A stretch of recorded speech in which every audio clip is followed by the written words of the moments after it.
Hello, and welcome to another engaging edition of Jamaica Magazine. I'm Twyla Whelan, your host for this enlightening journey. Stay with us for an informative and inspiring show.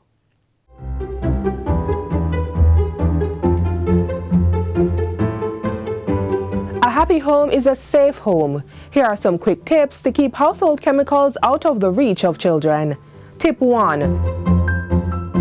Clearly label all chemicals and store them in their original containers to avoid confusion. Tip 2.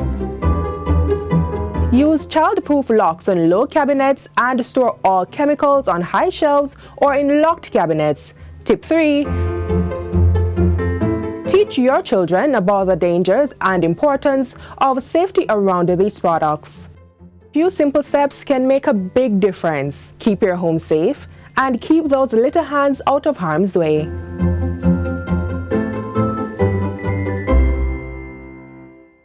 Thanks for staying with us. In a world where natural disasters can strike at any moment, knowing how to protect yourself is essential. Let's look at some safety tips when responding to an earthquake.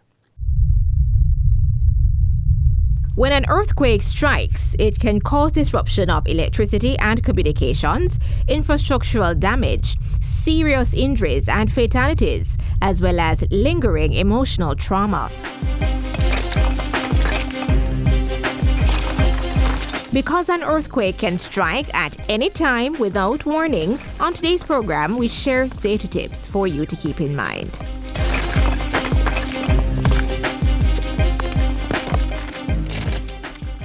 It is very important to know what to do before, during, and after an earthquake to ensure we stay safe. Before an earthquake occurs, an emergency response plan should be in place, which should be understood by all occupants of a building or institution. It's also important to select safety wardens to manage the movement of personnel inside and outside of a building and to check the building before re-entry. Safety wardens should also conduct periodic earthquake drills to ensure everyone is clear about what to do when a disaster takes place. Another tip is to identify safe spots at home, work, and frequently visited locations. These spots include under sturdy tables or desks, structurally sound or strongly supported doorways, and inside of a small room or hallway. Parents and guardians are also encouraged to talk to their children about natural disasters and steps they should take to protect themselves. It's very important that our teachers and our parents have this conversation with our children. This is a very important practice that we should develop in our children. And indeed, right across our public and private sector, it is a requirement that you have safety wardens appointed in your institutions. You should now be carrying out your drills and being prepared. Whenever an earthquake occurs, it normally stirs up strong feelings amongst persons who experience it. These feelings are sometimes manifested in depression, anxiety, stress, difficulty breathing, chest and muscle pains, feeling faint, dazed, lightheaded, or angry, as well as stomach aches. We recommend to Jamaicans who may be experiencing those symptoms to, firstly, they can consult their doctor, whether in the private or public space. But there are other less intense ways to manage these types of mental wellness or mental health challenges. Talking to a friend or family member, I encourage others to remain safe, getting rest, reestablishing a return to routine, and just asking for help if you need that help. The precautions that you should take during an earthquake will be determined by where you are when the shaking begins. During an incident of this nature, we know that it gets a little bit dramatic and persons want to call each other, but we are asking persons not to use cell phones during these kind of incidents unless it is absolutely necessary.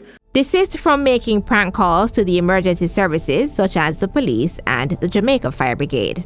What it does is tie up resources that are needed elsewhere, and so it makes our job that much more difficult. If you are inside of a building, use the drop, cover, and hold technique and stay put until the shaking stops. If you are outside, stay at least 10 feet away from any building from which window, glass, and other debris could fall. Move away from trees, streetlights, and power lines. Crouch down and cover your head. If you are in a vehicle, park in a location away from trees, wires, buildings, bridges, and overpasses. Stay where you are with your safety belt fastened until the earthquake is over. Never stop under or on a bridge. Be patient, be courteous, obey road traffic regulations, follow the directions of the police, yield immediately to emergency vehicles, and do not block intersections. After the earthquake, exit buildings by using the stairs and not elevators. Inspect buildings for cracks, shifts in pillars, posts, and other beams and structural members, and seek a professional assessment if there is any damage. And also to ensure that you're checking for leaks, especially gas leaks, if you have gas lines running through your homes.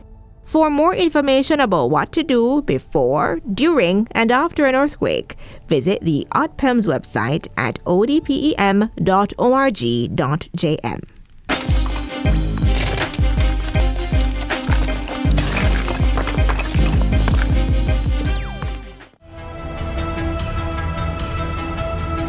I am prepared and I'm ready. We will have the operationally efficient building. We cannot allow murders to become normalized in our country. Watch the full review of these 366 days right here on January 13.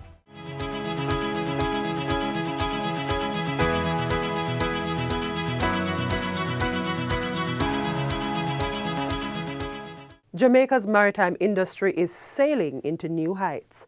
Join us as we learn more about the island's latest venture that's making inroads in the sector.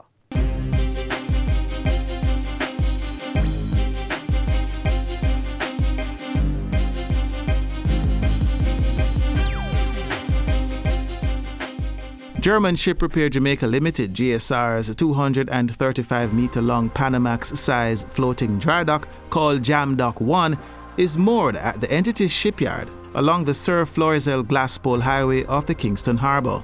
The GSR and Jamaica's first ever floating dry dock was commissioned in the last quarter of 2023. It is equipped with cutting-edge technology to lift vessels out of the water for repairs. The dry dock has not been operational long, but already reports suggest that it has begun reaping success. We have the first job that was completed. It was a ship called the Mexican Giant, and that ship is a heavy lift carrier that came out of Mexico that works with the oil industry in the Gulf of Mexico. The process was a little bit slower than we wanted. The Mexican authorities and the owners of the vessel was very, very pleased with the quality of the work at the end of the day. So we were very proud of that. German Ship Repair Jamaica has since moved on to a second project, the Vikrant Dolphin. This is a diving support barge registered in St. Kitts and operating in the Gulf of Mexico within the offshore oil industry. Jamaica receives approximately 3,000 port calls, while about 180,000 vessels operate within the region. The GSRJ is looking to capitalize on the economic growth potential of that as it continues its phased development. We're now starting to see the successes. We have a long way to go in terms of our development to complete that, but really and truly it has been a success already after the first job was completed and that vessel set sail. Sights are set on building out a model apprenticeship program for Jamaican youth by partnering with the Caribbean Maritime University CMU. This will create a pool of individuals with international grade technical skills. This is especially important to us in Jamaica. You have an arrangement with the Jamaican shipyard to make sure that our graduates right there at CMU are trained here. That increases our productivity. So what I see is that the German shipyard here in Jamaica is creating a new paradigm where productivity at the highest German level is brought here and will raise everybody who works with you. Any contractor who works with you has to work at the international level. That simply means that they have to be more productive. They have to be well trained, they have to be certified, which of course HART does, which of course CMU does, UTEC. We have a number of persons from India, from Chile, also from Germany. Obviously we have from Poland and so on. So we have a number of persons, and we're still in the process of recruiting more. These persons are working very, very closely with our local persons in the same fields, so that knowledge transfer is happening. The upskilling of our labor force is fantastic. The quality that is going to come out of the investment made here, we believe will be a game changer for the country. And we're excited for it, and we just want to thank the German Ship Repair for the partnership.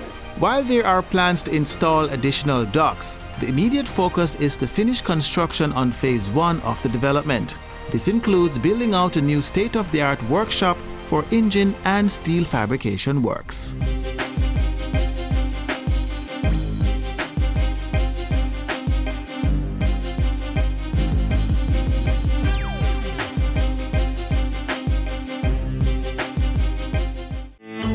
Keep that smile on their faces and preserve their innocence. Cherish the moments you have with them and create the best memories. Let's inspire our children to dream big and work hard to achieve all they aspire to be. Take the time to listen to our children and really hear their side of the story.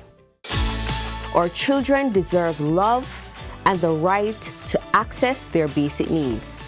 Do your part and protect our children. Every milestone in life deserves to be documented, and that includes marriages. Join us as we take you on a journey to the Registrar General's Department, RGD, to learn more about the process.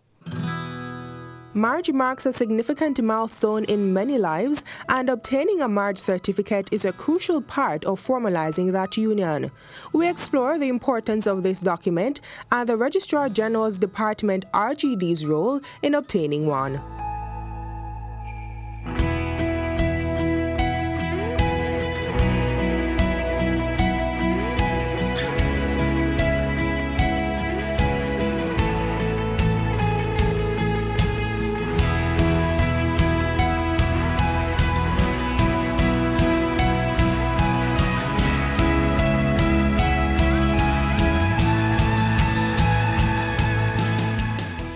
A marriage certificate is a document that shows the solemnization of a couple. It is important when you are doing business such as immigration, banking transactions, mortgages, and so forth. It is an official document that you show to say that you are the legal wife or legal husband of the individual. And when you're carrying out business transactions, that will require you showing proof of you being joined together. So you've tied the knot and now you need your marriage certificate. What's the process? The first step is making an application with the Registrar General's Department. So in applying for a marriage certificate, there are some basic information that will be required. First is the official name, which is a name that is present on your birth certificate, so no aliases, no AKAs, no pet names. So your correct name. The date of marriage is also important, where you got married, and the marriage officer's name. Or after the wedding, you'd have been issued with a bridal copy by the marriage officer. That document you can take to the RGD, or if you're applying online, all the information that will be asked of you will be on the bridal copy. Well, let's say you have your appropriate documents and information at hand, ready to apply for your marriage certificate. Where do you go? To obtain marriage certificates is quite simple. What you need to do is to go onto our website and you apply with the information that would have been on the bridal copy. And of course, you pay with your Visa, debit or credit card, and you can choose to pick up at a convenient location based on where you're located. Accuracy in marriage certificate applications is crucial. What we find is that some persons use their aliases. So say they are Jonathan and they use a shortened form, John, or the date of marriage is not accurate, or the marriage officer's name is assumed. So we'll be searching for a marriage that really doesn't exist if the information is not matching up or is not in compliant with what is in our database. And the fees associated with obtaining a marriage certificate? For standard processing in 4 to 6 weeks, $1,500. Get it in 7 to 10 working days for $2,500. Receive your certificate in just 3 to 4 working days for $4,000. You can also order extra copies for $500 each. Don't have the marriage officer's name? The RGD can conduct a search for $250. The process takes up to 5 business days. The RGD also provides registry wedding services as an economical way of getting married. It's quite simple. You'll be getting a decorated room, a marriage officer who will be performing the ceremony, and of course a marriage certificate within 4 days. It's $18,000. In order to do the registry wedding, there are some documents that would be required by the RGD. Of course, you'd need to secure your minister's license, and that is through the Ministry of Justice. You would also need to present to us your birth certificates, that's for bride and groom, your IDs, and if you were previously married, you would need to submit your divorce decree. You'd also need to submit the death certificate if your husband or wife, whichever the case is, has predeceased you. Once you have submitted these documents and we have secured a date for the wedding, then you just take in your witnesses and then say your I do's.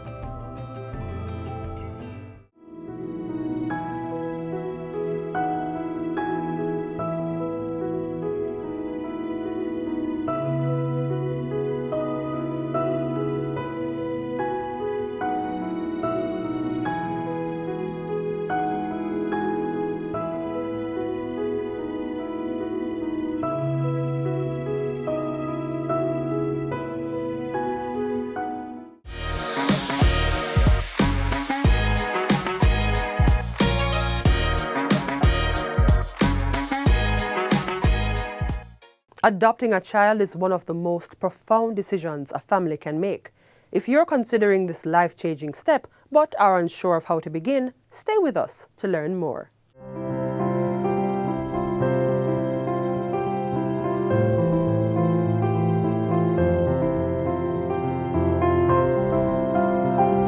Thank you for your interest in adoption in Jamaica. Please download the adoption guidelines below, which are intended to assist you with the completion of your application form. You are required to complete and enclose the following documents: application forms, child's medical forms, adult's medical forms, any other information relevant to your case, such as affidavits, birth certificates, death certificates, and court orders. That's the beginning of your adoption process. You're now on your way to becoming a child's legal guardian. Adoption is a very special process. It's a very significant step that persons take in their lives, and it is very rewarding. And I would implore persons who are interested in adopting to go for it. And as I said before, go for it with an open mind.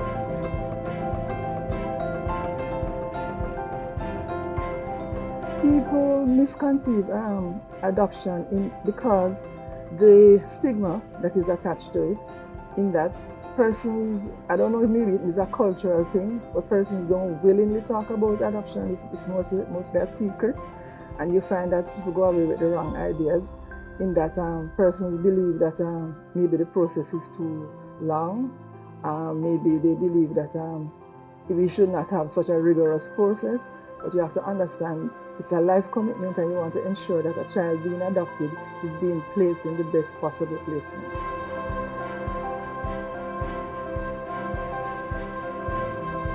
Close adoptions are adoptions that are basically done in Jamaica now, in that no information is given to either the adopters about the biological parents, and the biological parents don't know about the adoptive parents.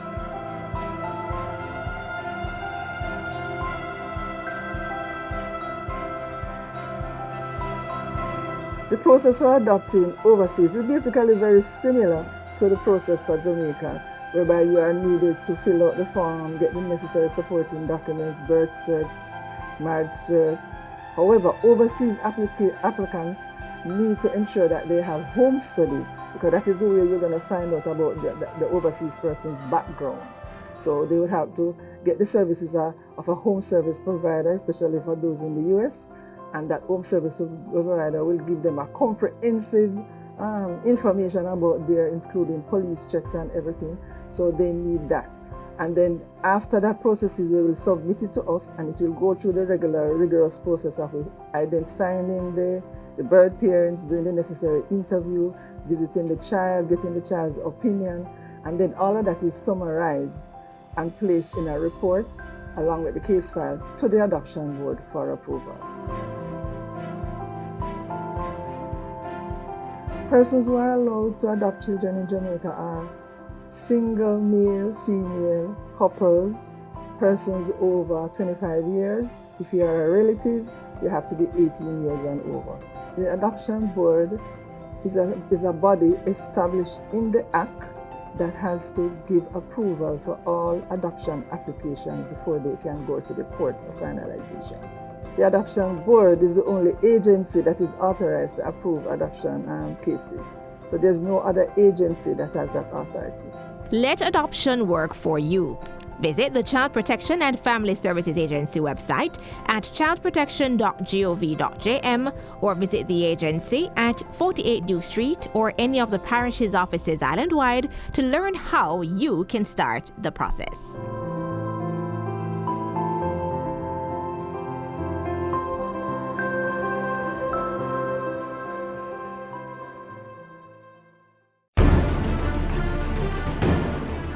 The tinting of your windscreen, cut it out.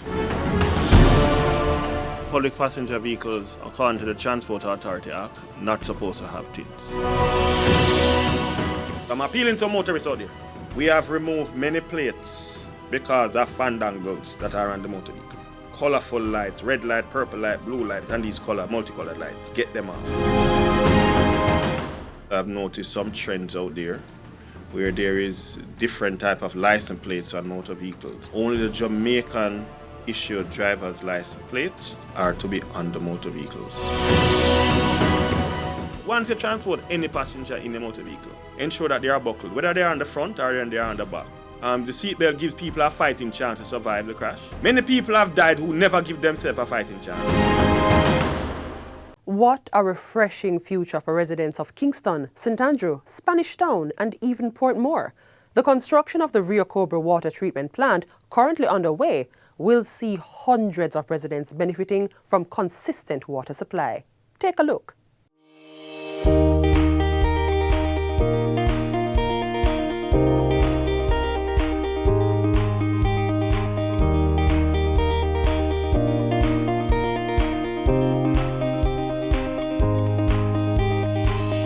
Today is a great day as we gather to break ground for this significant project, the Rio Cobre water supply system upgrade.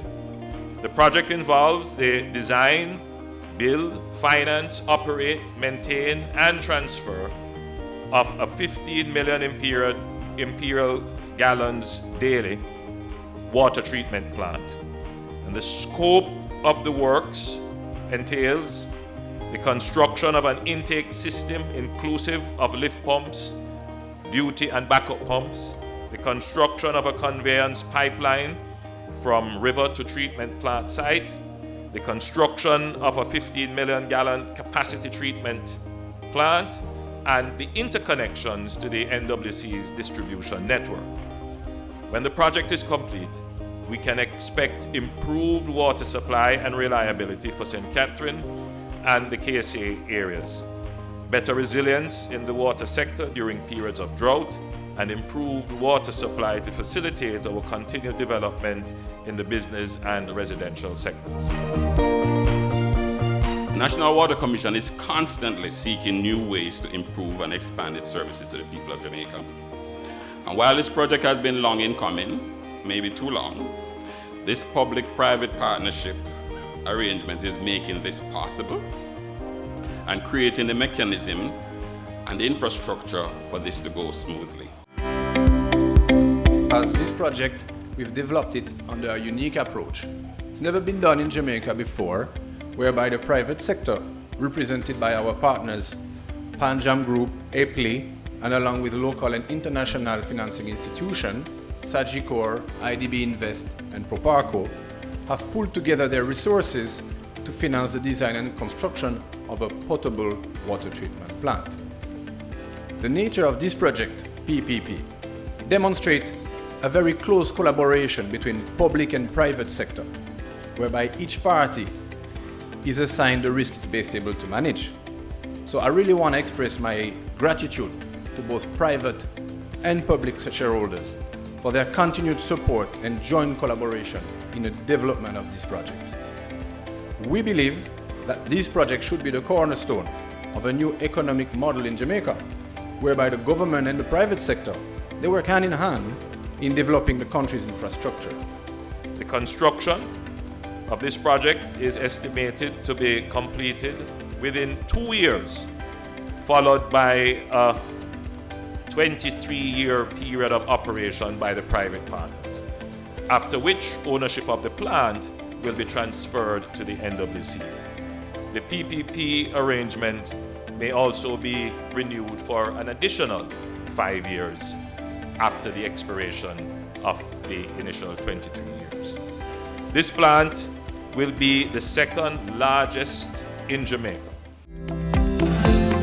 The project is expected to positively impact over 150,000 NWC customers in the Kingston and St. Andrew metropolitan area, in Portmore, the new parish, and Spanish Town. So if you took all the areas that will benefit, the overall number of beneficiaries would be about 600,000 Jamaicans by this project. When completed and delivering water to the NWC network will contribute significantly to NWC's achieving its last, well, 3 of the 4 strategic objectives, and they are improving coverage, revenue and cash flow, increasing operational efficiency, and improving customer service. This project is therefore one of many solutions being implemented across our island.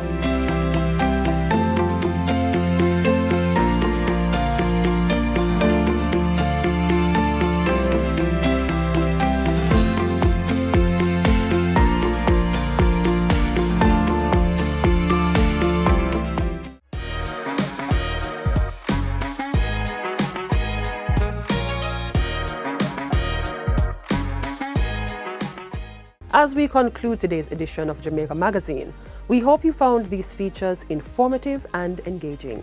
Stay connected with us through our website, jis.gov.jm, and on social media. On behalf of the entire production team, I'm Twyla Whelan. Have a great weekend.